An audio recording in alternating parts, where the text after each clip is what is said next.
May be peace and blessing of Almighty One God on all of you. My friends, my name is Dr. Abu Abdullah and I am certified from 6 universities of the world.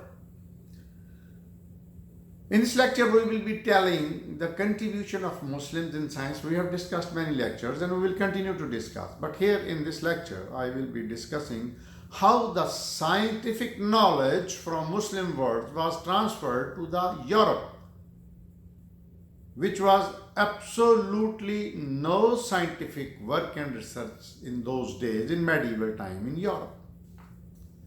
The Muslims were the pioneers of science and arts during the medieval times and formed the necessary link between the ancients and the moderns. Their light of learning dispelled the gloom that had enveloped Europe. Muslim Spain was the main source from which the scientific knowledge of the Muslims and their great achievements were transmitted to the France, Germany, and England.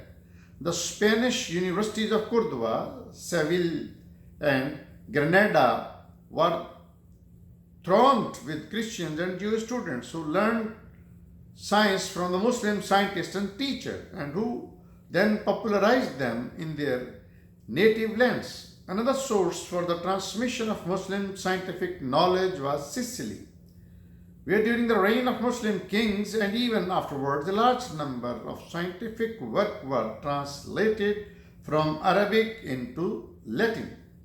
The most prominent translators who translated Muslims' work from Arabic language into European languages were Gerard of Cremona, Adelard of Bath, Roger Bacon, and Robert Chester. Writing in his celebrated work Muslims in Spain, Stanley Lane Poole says, for nearly 8 centuries, under the Muslim ruler, Spain set out to all the Europes a shining example of a civilized and enlightened state. Arts, literature, and science prospered as they prospered nowhere in the Europe. Students flocked from France, Germany, and England to drink from the fountains of the learning which flowed down in the Muslims' cities. The surgeons and doctors of Spain were in the vein of science. Women were encouraged to study, and the lady doctor was not always unknown among the people of Córdoba. Mathematics, astronomy, and botany, history, philosophy, and jurisprudence were to be mastered in Spain, and Spain alone. The particular work of the field, the scientific method of irrigation, the arts of fortification, of the highest and most elaborated products of the loam, the gravel and the hammer, the potter's wheel, and mason's trowel were brought to the perfection by the Spanish Muslims. Whatever makes a kingdom great and prosperous, whatever tends to refinement and civilization was found in the Muslim Spain. The students flocked to Spain cities from all parts of the Europe to be infused with the light of learning which lit up Spain. Another Western historian writes, the light of those universities shone far behind the Muslims' world and drew students to them from east and west.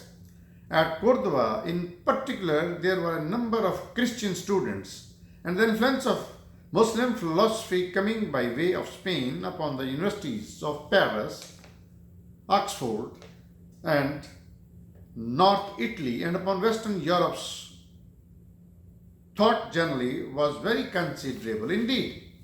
The book copying industry flourished at Alexandria, Damascus, Cairo, and Baghdad, and about the year 970, there were 27 free schools open in the Córdoba for the education of poor, free of cost.